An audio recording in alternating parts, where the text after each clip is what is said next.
नमस्कार, सार्वमंथन न्यूज महाराष्ट्रमध्ये आपलं स्वागत. पाहुयात आजची सविस्तर बातमी.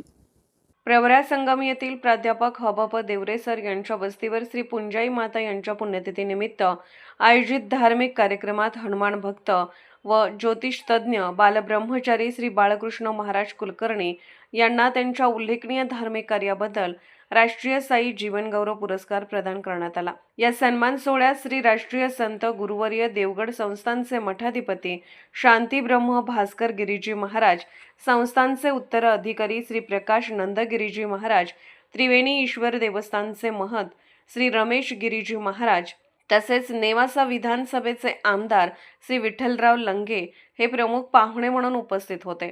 मान्यवरांच्या हस्ते पुरस्कार प्रदान करताना उपस्थितांनी श्री बाळकृष्ण महाराज कुलकर्णी यांच्या आध्यात्मिक, धार्मिक व समाजोपयोगी कार्याचा गौरव केला. या प्रसंगी बोलताना मान्यवरांनी सांगितले की अशा साधकांच्या कार्यामुळे समाजात सकारात्मक ऊर्जा व धार्मिक मूल्याची जोपासना होते. कार्यक्रमाला परिसरातील भाविक, भक्तगण व ग्रामस्थ मोठ्या संख्येने उपस्थित होते. पुरस्कार प्राप्त झाल्याबद्दल श्री बाळकृष्ण महाराज कुलकर्णी यांचे सर्व स्तरातून अभिनंदन होत आहे. सार्वमंथन न्यूज महाराष्ट्र, नेवासा, अहिल्यानगर. सार्वमंथन न्यूज महाराष्ट्राला लाईक करा, शेअर करा, सबस्क्राईब करा.